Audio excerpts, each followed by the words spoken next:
Hello Aries, Sun, Moon, Rising, and Venus sign. Sana po ay nasa mabuti kayong kalagayan. My name is Suzy and welcome back po sa Star Tarot.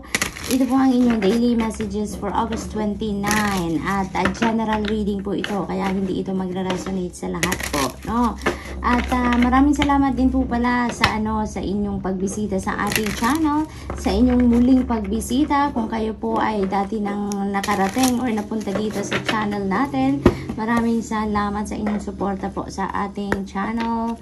At kung hindi po mag-resonate sa inyong mga mensahe, maaari pa rin ninyong i-claim po lahat ng positive energies na mapipick up ninyo sa reading na to. Thank you. Aries, changing your mind. Ayan. So, magbabago ang isip ninyo. Maaring meron na kayong napagdesisyonan, meron na kayong mga nakaset na plano, no? Pero mukhang magkakaroon ng pagbabago dyan, no? What else? We have new exercise program. Ayan. So, meron kayong bagong exercise na gagawin, no? Maaring ngayon meron na kayong mga parang fitness instructor or siguro meron na kayong program talaga na formal na susundin ninyo, no? Kasi maaring dati kung ano lang yung maaring na research ninyo, yung ganon. So, pero ngayon parang meron kayong susundin na talagang formal na, no? Na exercise program. Wow! You know what, Aries? Napakaganda. Tingnan niyo. May exercise program, may dietary change. So, talaga naman, Aries, napakaganda nito kasi it looks like you are taking care of yourself. Wow! Parang ang focus ninyo ngayon is yung self-care. Napakagandang move yan, Aries. Napakaganda. Kasi you are looking after yourself. Nag-e-effort talaga kayo ngayon. Kaya yung mga siguro yung dietary change na yan, talagang you are going to start na tignan ninyo kung ano ang pinapasok ninyong klaseng pagkain sa katawan ninyo, no? You're going to watch your diet na ngayon, no? As in talagang parang i-strictuhan nyo na ngayon ang sarili ninyo kung ano yung mga junk food, yung mga ganon. Talagang siguro iiwasan nyo na talaga ngayon, at sisikapin ninyo na maging healthy ang mga pagkain na pipiliin ninyo. We have the lovers. Ayan. So, lovers energy, decision talaga ito. So, maaring meron talaga kayong decision making na gagawin ngayon. Kaya merong changing your mind, na card din dyan. So, may mga pagbabago talaga kayong gagawin. May mga shifts dito na mag-unfold sa buhay ninyo. And maybe, kung ano man yung kung ano man itong decision na gagawin ninyo sa ngayon, yun ang pagmumulan, ng mga pagbabago dito sa buhay ninyo. Maaring related yan sa kaperahan talaga naririnig ko Maaring may mga decision making kayong gagawin regarding sa inyong kaperahan, maaring sa inyong sa pagsa-self-care ninyo, sa pag-aalaga ninyo ng inyong sarili, at sa inyong relationships, no? Yung decision making na to maari is linked to your relationships as well. Kasi siguro ang iba sa inyo dito nagpaplano na, sa pagsasettle down, pag-aasawa, pagpapakasal, no? So may mga ganong sitwasyon. What else for Aries? Page of Wands. Ayan. So, may mga balita na parating. Exciting news ito, Aries. At ito ay mga balitang related sa inyong creativity, no? Related sa inyong creativity. Siguro, mga balita ito ng opportunities, no? Na maaaring magbigay ng pagkakataon sa inyo na magamit nyo na yung mga creative ideas ninyo, yung mga ganon, So, yun ang mga maaari ninyong matanggap ngayon ng mga balita, that is related to money, career, finances, to financial opportunities, mga racket, na magbibigay pagkakataon sa inyong mga creativity na mailabas ninyo yan, yung passion ninyo, ma-express ninyo yung ganon.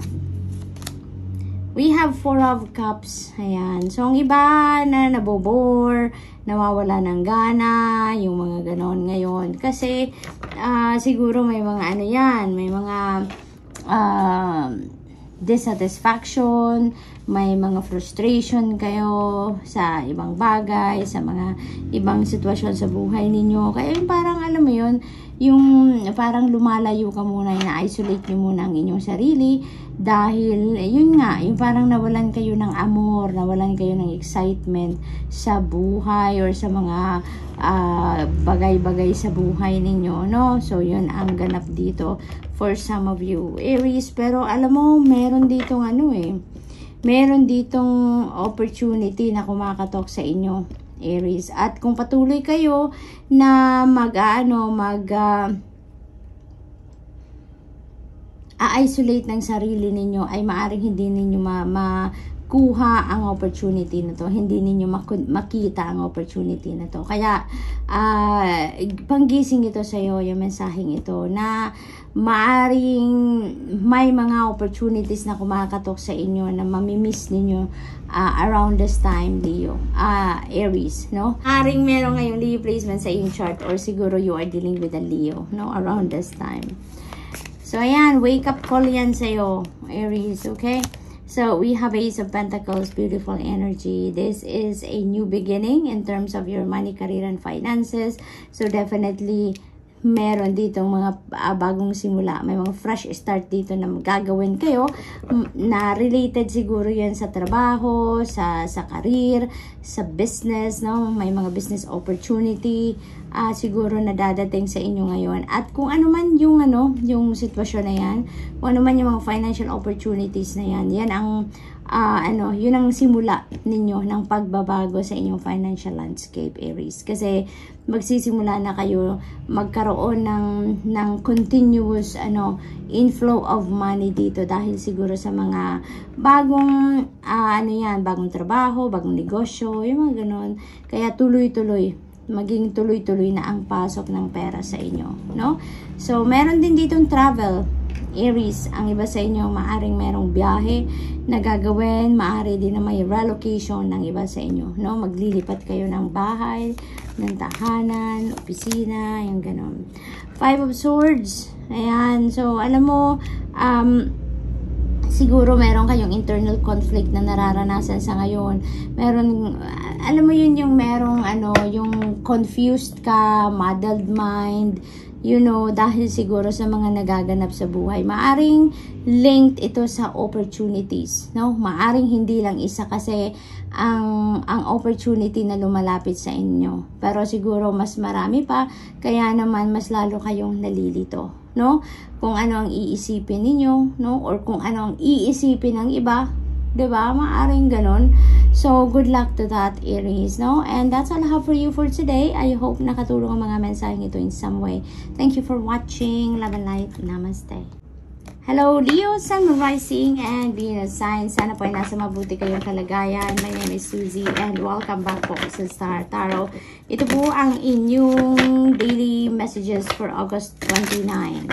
At maraming salamat po sa inyong pagsuporta sa ating channel. Kung bago po kayo rito, sobrang welcome po kayo sa ating channel, at maraming salamat po sa inyong pagbisita.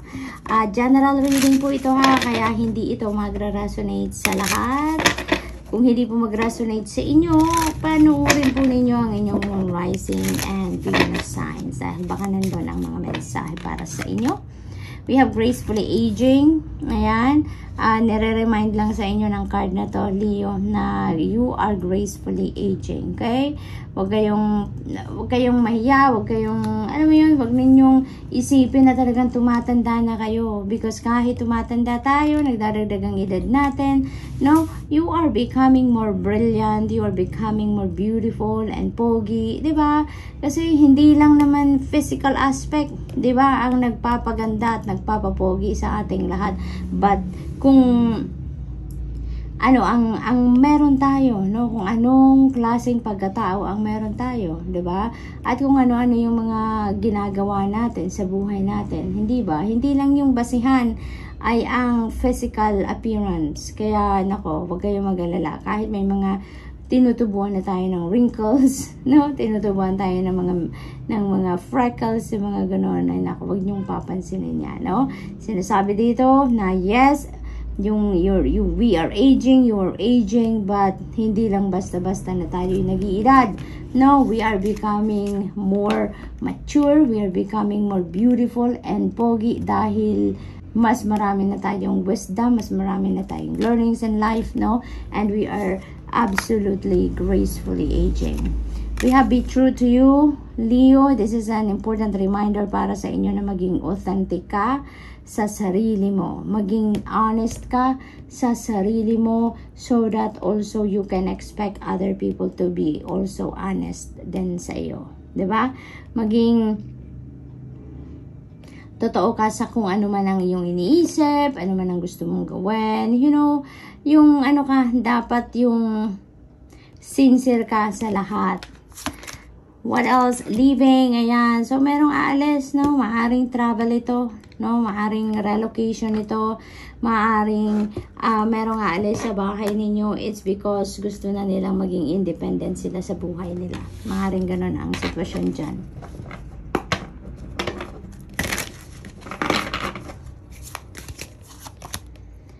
Three of Cups. Ayan. So, napakaganda because this is a celebratory energy. Meron kayong isi-celebrate dito.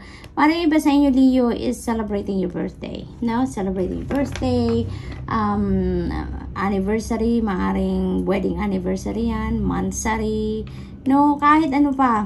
Ano pang okasyon yan, you know, i-enjoy nyo yan, Leo. Because, panahon nyo na or pagkakataon nyo na para makapag-unwind, para makapag-enjoy, kumanta, sumayaw, kung anong meron. I-enjoy nyo ang bawat minutong meron kayo dyan, no, sa event na yan. Maaring kayo yung mag-host ng party na yan or siguro maiimbitahan kayo, no, ng mga kamag-anak, kaibigan, kakilala, you know, na makipag-celebrate sa kanila. Maari din Leo na meron kayo ditong achievement or accomplishment na makakamit sa ngayon at yun ang isa-celebrate ninyo. Queen of Wands, yan. This is linked to your creativity. No, maaaring meron kayong mga plans ngayon na gusto ninyong gawin that is related sa inyong mga creativity, no? Yun din ang aking napipick up dito. And this is also about abundance and prosperity, no, Leo? So siguro kung ano man yung mga opportunities na to para sa bagong negosyo, trabaho, career, no? Maaring this is going to bring forth prosperity and abundance din sa inyo, Leo. We have 10 of Swords. Ayan, tens represents endings and beginnings, no? So meron dito magtatapos na ng mga area sa buhay ninyo. Merong aalis kasi nasa taas pa niya yung leaving card. So ibig sabihin na maaring iiwanan mo na ang kung ano man ang sitwasyon na to na nagpapahirap ng iyong kalooban,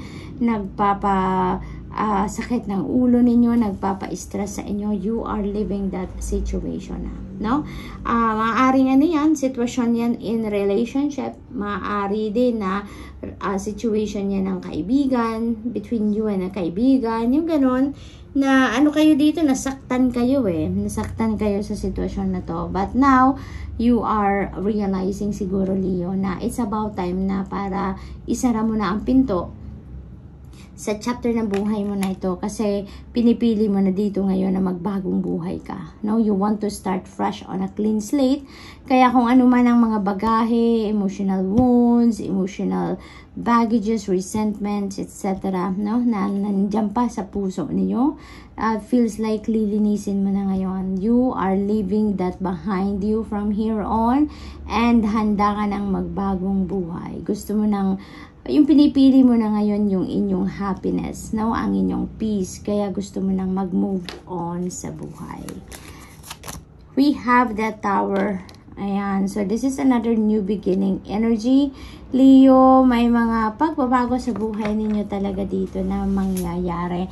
And na mga mga may element of surprise. Mga bigla ang ganap yan sa buhay, no? Na gagawin ninyo. Kaya maaari talaga na meron dito mga magtatapos, no, na parte ng buhay ninyo. Kayo lang ang tanging nakakaalam niyan dahil kayo yung, ang tawag dito, nakaka-experience, no, ng mga shifts na yan. Kaya, Kung ano man ang magbabago sa buhay ninyo, alam mo, yung sitwasyon na yan, yung event na yan, is going to bring you to the path wherein you will be in alignment with your destiny. No, Leo? Kaya, that is an exciting change, no, na mangyayari. We have 5 of Wands. Ayan. So, dito sa 5 of Wands, parang merong kaguluhan, ano? May kaguluhang ganap dito. Maaari din na, ano yan, maaring sa isip din ninyo ang kaguluhan na yan, no? Maaring may kalituhan, maaring ma-frazzle kayo sa mga pagbabagong ito na hatid ng Tower Energy at ng 10 of Swords. So, maaring napakabilis na mga pangyayari, no? Kaya medyo siguro mapa-frazzle kayo, may inis siguro, maaring merong mga komento din ng mga tao sa paligid ninyo na mas lalong magpapagulo sa isip ninyo, Leo. Okay? So, Leo, that's all I have for you for today. I hope nakatulong ang mga mensaheng ito in some way. Thank you for watching. Love and light. Namaste. Hello, Sagittarius, Sun, Moon, Rising, and Venus sign. Sana po ay nasa mabuti kayong kalagayan. My name is Suzy, and welcome back po sa Star Tarot. Ito po ang inyong daily reading for August 29. At maraming salamat po sa inyong suporta sa ating channel. Kung bago po kayo dito, sobrang welcome po kayo sa ating channel. Maraming salamat sa inyong pagbisita. At reminder lang po na general reading ito, kaya hindi ito magrarason sa lahat.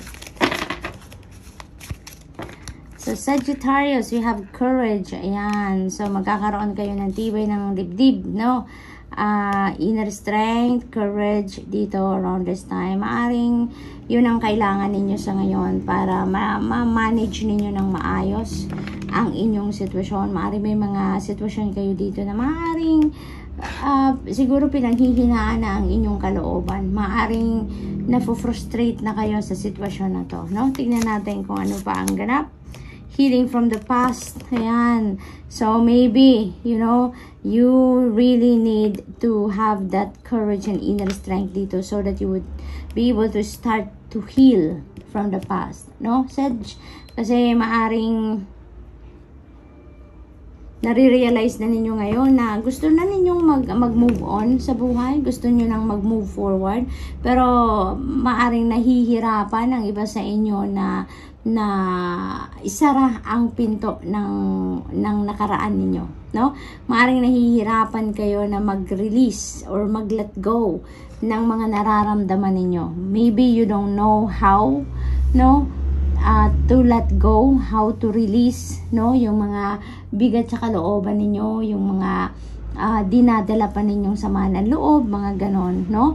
But it feels like you are going to be helped out by the divine universe dito ng mga angels ninyo.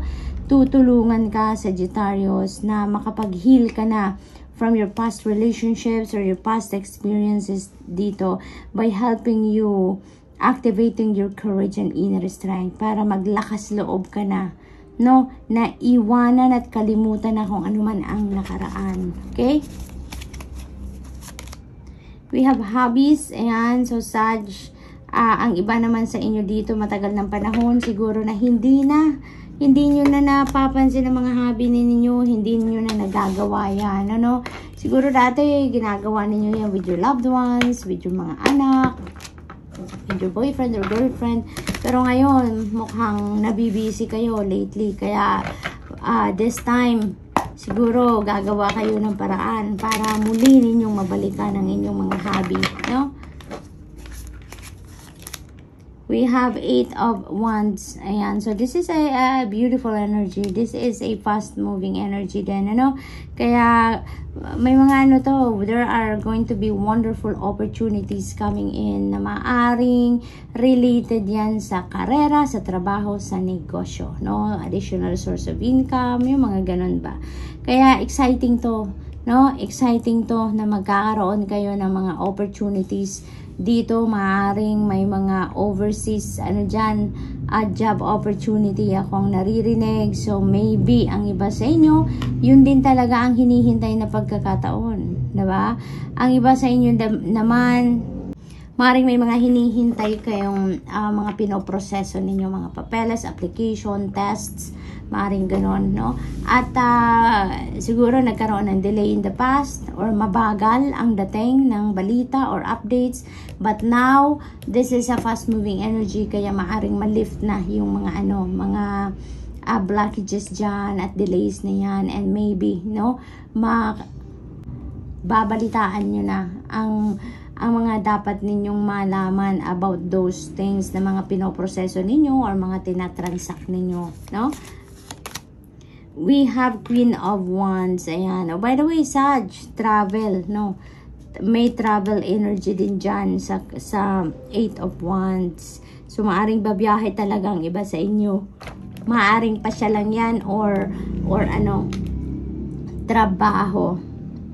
We have Queen of Wands then. So, napakaganda din. Kasi kahit ano man yung iniisip ninyo ngayon, kung ano man yung mga plano ninyo, talagang pursigido kayong abutin yan. Pursigido kayong gawin ang lahat, no? Para marating ninyo kung ano man yung binabalak ninyo. Maisakatuparan ninyo kung ano man yung mga heart's desires or yung mga goals ninyo dito na sineset for yourself. We have Page of Cups, napakamagandang balita, no? Information ng mga parating dito, mga balitang kakakiligan ninyo, mga balitang mag-inspire sa inyo, mga balitang ikakasaya ninyo, no? Sagittarius, kaya that is such an exciting energy. We have 2 of Cups, partnership. Ayan, so this is about partnership. Maaring partnership in love yan, maaring partnership in business, maaring partnership in a project or pakikipagkaibigan. This is about meeting of 2 kindred spirits, no? Kung anumang klaseng partnership dito ang papasukin ninyo, Sagittarius, makakaasa kayo na yung lagi kayong, yung in sync ba kayo sa bawat isa. You will always be on the same page, no? Yung mas magandang inyong pagsasamahan, pag-iintindihan, diba? Yung parang you will be sharing the same goals, kaya napakaganda lang, no? Magiging maayos ang inyong relationship. We have the full energy. Ayan. So, this is a new beginning energy, no? So, maaari talaga na may mga may mga iba't ibang klaseng opportunities kayo na you are going to grab this time, no? Kasi maaring maaring trabaho, maaring karera, negosyo, maaring ding relationship. We have 2 of Cups dito. So, definitely, may mga bagong relationships kayo na papasukin dito, love and romantic or friendship, no? Or business partnership. It could be anything. Depende sa inyong sitwasyon, but definitely busy si Sagittarius. Parang busy kayo. Marami kayong inaasikaso sa ngayon. So, good luck. And that's all I have for you for today. I hope nakatulong ang mga mensaheng ito in some way. Thank you for watching. Love and light. Namaste.